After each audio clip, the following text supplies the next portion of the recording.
2 வருஷங்களுக்கு முதல்ல நாங்க இலங்கையில எப்படியான காட்சிகள கண்டோமோ, அதே மாதிரியான காட்சிகள இன்றைக்கு நேபாளத்தில கண்டு கொண்டிருக்கிறோம். நேபாளத்தினுடைய பாராளுமன்றம் பற்றி எரிஞ்சு கொண்டிருக்கு. அமைச்சர்கள் தலைமறைவாகி இருக்கிறாங்க. வீட்ட விட்டு ஓடி இருக்கிறாங்க.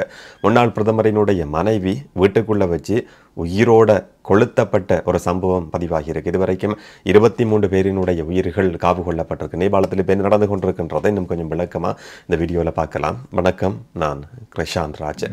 நேபாளத்தினுடைய அரசியல்ன்றது கொஞ்சம் வித்தியாசமானது. 2000களினுடைய நடுப்பகுதி வரைக்கும் 2006ஆம் ஆண்டு 2008ஆம் ஆண்டு வரைக்குமான காலகட்டத்தில் ஒரு மன்னர் ஆட்சி, முடியாட்சி நிலவி கொண்டிருந்த ஒரு நாடு. 2008ஆம் ஆண்டுக்கு பிறகு ஜனநாயக நீரோட்டம், ஜனநாயக ஒரு வாழ்க்கை முறைமை, மக்கள் வாக்களிப்பு மூலமா ஒரு ஆட்சியை உருவாக்குறதுன்ற மாதிரியான வார்த்தை விளையாட்டுகள் இருந்தாலும் கூட மக்கள் மத்தியில் இருந்த கொந்தளிப்புன்றது கொஞ்சம் கொஞ்சமா ஒவ்வொரு வருஷமா கூடிக்கொண்டே வந்தது. ஒரு லிமிட்டை தாண்டுற காலகட்டமா 2025 இன்னைக்கு மாறி இருக்குன்னு சொல்லியும் சொல்ல முடியும். ஒரு உள்நாட்டு போரை சந்திச்ச நாடு நேபாளம் என்ற அடிப்படையில் உள்நாட்டு போரில் ஈடுபட்ட அந்த தரப்பையும் ஜனநாயகத்துக்குள்ள வாங்கன்னு சொல்லி ஆட்சி அதிகாரத்தை உங்களுக்கும் தருவோம் என்று சொல்லி மன்னராட்சி முடிவுக்கு கொண்டு வரப்படுது. ஜனநாயக ஆட்சி முறைமை 2008ஆம் ஆண்டுல ஏற்படுத்தப்பட்டிருந்தது. இன்றைக்கு வரைக்கும் 13 அரசாங்கங்கள் ஆட்சி அமைச்சிருக்கு. ஆனா நேபாளத்தை ஆட்சி செய்கிற எல்லா அரசாங்கங்கள் மேலேயும் கட்சிகள் மேலேயும் சுமத்தப்படுற ஒரே ஒரு முக்கியமான குற்றச்சாட்டு, இலங்கையில் எப்படியான குற்றச்சாட்டு முன்வைக்கப்பட்டிருந்ததோ, ஊழல், மோசடி, வேலை வாய்ப்பு இல்லாமல் இருக்கு. அரசாங்கத்தினுடைய அமைச்சர்கள், அந்த குடும்பத்தை சேர்ந்தவர்கள் மட்டும் ஒரு ஆடம்பரமான சொகுசு வாழ்க்கையை வாழ்ந்து கொண்டிருக்கிறாங்க. நாங்க நடுத்தெருவில் நின்று கொண்டிருக்கிறோம் என்ற ஒரு கொந்தளிப்பான மனநிலை மக்கள் மத்தியில் ஆழமாவே பதிஞ்சிருந்தது. அதை வெளிப்படுத்துறதுக்கான ஒரு சூழல் இப்ப 2025ஆம் ஆண்டுல உருவாகி இருக்கு. அந்த சூழலை ஏற்படுத்தி கொடுத்திருக்கிறது கூட இப்ப இருக்கிற அரசாங்கம்ன்றதும் ஒரு முக்கியமான விஷயம். சில நாட்களுக்கு முதல்ல நேபாளத்தினுடைய அரசாங்கம் ஒரு முக்கியமான தீர்மானத்தை எடுக்குது. சோசியல் மீடியா பிளாட்ஃபார்ம்ஸுக்கு 20க்கும் அதிகமான சோசியல் மீடியா பிளாட்ஃபார்ம் தடை செய்யப்படும் சொல்லி ஒரு கால வரையறையை நாங்க விதிச்சிருக்கிறோம். இது ஒழுங்குபடுத்துறதுக்கான ஒரு செயற்பாடு. நீங்க முறையா பதிவு செய்யணும். அதுக்கான சில கட்டுப்பாடுகள் இருக்கு. அரசாங்கத்தினுடைய வரையறைகளை மீறி இந்த சோசியல் மீடியா செயற்பட முடியாது. இதை ஒழுங்குபடுத்துற செயற்பாடு என்ற மாதிரி அந்த போர்வையில சோசியல் மீடியாவை அந்த நாட்டினுடைய அரசாங்கம் நேபாளம் சில நாட்களுக்கு முதல்ல தடை செய்திருந்தது. நாங்க கொடுத்த காலக்கெடுவை மீறி சோசியல் மீடியா அந்த பிளாட்ஃபார்ம் பதிவு செய்யப்படாம தொடர்ச்சியா இயங்கிக் கொண்டிருக்கு. இதன் மூலமா ஹேட் ஸ்பீச், போலியான செய்திகள் பரப்பப்படுது, அவதூறு பரப்பப்படுது.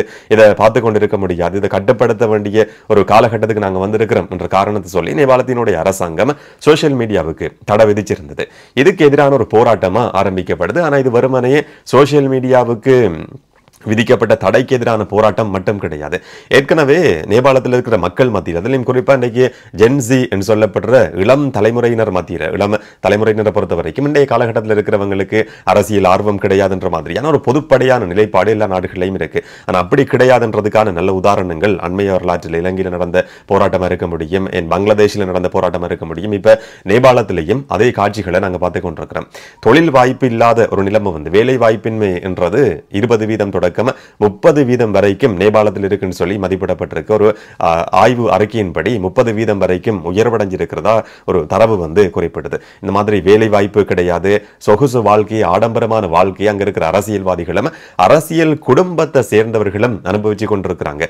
இதுக்கு முற்றுப்புள்ளி வைக்க வேண்டிய ஒரு காலகட்டம் இதுன்னு சொல்லி இந்த சோசியல் மீடியாவுக்கு விதிக்கப்பட்டிருக்கிற தடைக்கு எதிரான போராட்டமா அது ஆரம்பமானது. அது மட்டும் கிடையாது, கரப்ஷனுக்கு, ஊழல் மோசடிக்கு முற்றுப்புள்ளி வைக்க வேண்டிய ஒரு காலகட்டம் சொல்லி 2 முக்கியமான கோரிக்கைகள் முன்வைக்கப்படுது.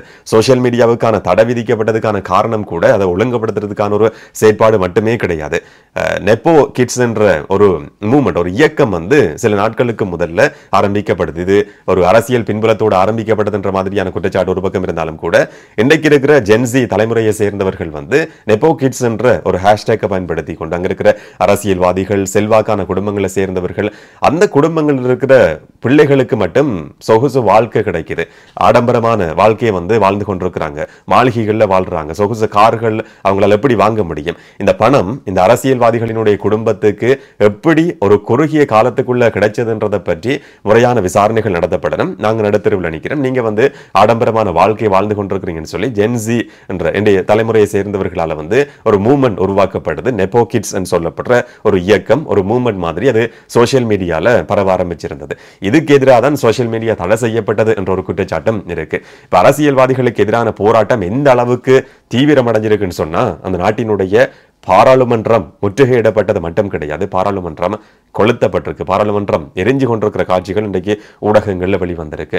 அந்த நாட்டை ஆட்சி செய்கிற ஆளுங்கட்சியினுடைய தலைமையகம் முற்றுகையிடப்பட்டிருக்கு. சில அரசியல்வாதிகள் தங்களுடைய வீடுகளை விட்டு குடும்பத்தோட தலைமறைவாகி இருக்கிற சம்பவங்கள் பதிவாகி இருக்கு. பிரதமர் KP சர்மா ஓலி தன்னுடைய பிரதமர் பதவியை ராஜினாமா செய்திருக்கிறாங்கன்ற செய்தியும் இன்னைக்கு காலையில வெளிவந்திருக்கு. ஒரு சில அமைச்சர்களும் அடுத்தடுத்து பதவி விலகிறதுக்கு ஆரம்பிச்சிருக்கிறாங்க.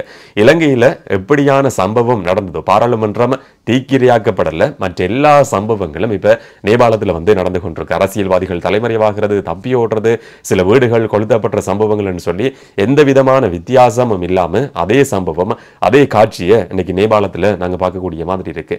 இதுக்கு பிறகு நேபாளத்தினுடைய எதிர்காலம் என்னன்ற ஒரு முக்கியமான கேள்வி இருக்கு. இப்ப பங்களாதேஷை பொறுத்த வரைக்கும், இல்லாட்டி இலங்கையை பொறுத்த வரைக்கும் ஆளுங்கட்சிக்கு எதிராக இந்த மாதிரியான இளம் தலைமுறை ஜென்சி சேர்ந்தவர்கள் ஒரு போராட்டம் நடத்தும் போது மக்கள் கொந்தளிக்கிற சந்தர்ப்பத்தில் அதை காப்பாற்றுறதுக்குன்னு சொல்லி ஒரு தலைவன் உதயமாகிறார் என்ற மாதிரி ஒரு நபர் வருவார். இப்ப நாட்டை மீட்கிறதுக்கு சொன்னா முன்னாள் ஜனாதிபதி ரணில் விக்ரமசிங்கவினுடைய ஆதரவாளர்கள் சில நேரங்களில் கோவிச்சு கொள்வாங்க. அப்ப ராஜபக்சகளை மீட்கிறதுக்கு காப்பாற்றுறதுக்குன்னு சொல்லாம நாட்டை மீட்கிறதுக்காக ரணில் விக்ரமசிங்க முன் வந்தார். அதே மாதிரி இப்ப நேபாளத்தை பொறுத்த வரைக்கும் கூட யாராவது முன் வருவாங்களான்னு கேட்டா அங்க ஒரு சிக்கல் இருக்கு. இப்ப இருக்கிற எல்லா அரசியல் கட்சி மேலேயும் மக்களுக்கு ஒரு வெறுப்புணர்வு உருவாகி இருக்கு. அடுத்தது ஆட்சி அமைக்க போற நபர் யார், இல்லாட்டி அந்த பிரதமர் பதவியை வெற்றிடம் எப்படி பூர்த்தி செய்யப்படும் என்று சொன்ன அரசியலமைப்பு ரீதியான ஒரு மாற்றம் உருவாக்கப்படணும் என்றதை நோக்கமாக கொண்டுதான் நான் பதவி விலகி இருக்கிறேன்னு சொல்லி நேபாளத்தினுடைய பிரதமர் சர்மா ஓலி அறிவிச்சிருக்கிறாங்க. சில அமைச்சர்களும் பதவி விலகிற அறிவிப்பு வெளியிட்டிருக்கிறாங்க.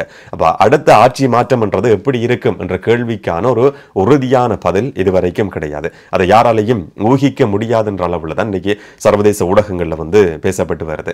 ஆனா இதுக்கு பின்னால சுமத்தப்படுற இன்னும் ஒரு குற்றச்சாட்டும் இருக்கு. 2006ஆம் ஆண்டு காலகட்டத்தில் ஒரு மன்னர் ஆட்சி தூக்கி எறியப்பட்ட ஒரு உள்நாட்டு போர் நடக்குது. இந்த மன்னர் ஆட்சி, அதுக்கு பின்னால் இருக்கிற அரசியல் தொடர்பில் இருக்கிற நபர்கள் எல்லாருமே ஒரு ஆடம்பரமான சொகுசு வாழ்க்கை வாழ்ந்து கொண்டிருக்கிறாங்க.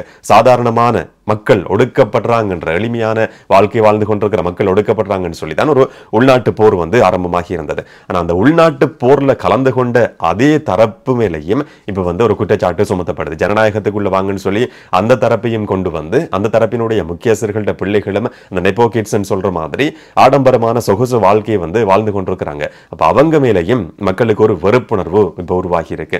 இதையும் தாண்டி முன்வைக்கப்பட்ட இன்னும் ஒரு குற்றச்சாட்டு என்னன்னு சொன்னா, அந்த மன்னர் ஆட்சிக்கு ஆதரவான மனநிலையில மக்கள் இன்னும் இருந்து கொண்டுதான் இருக்கிறாங்க. ஒரு பகுதி மக்கள் மத்தியில மன்னர் ஆட்சியே நேபாளத்தில் இருந்திருக்கலாம் சொல்ற மாதிரியான ஒரு நிலைப்பாடு இன்றைக்கு வரைக்கும் இருக்கு.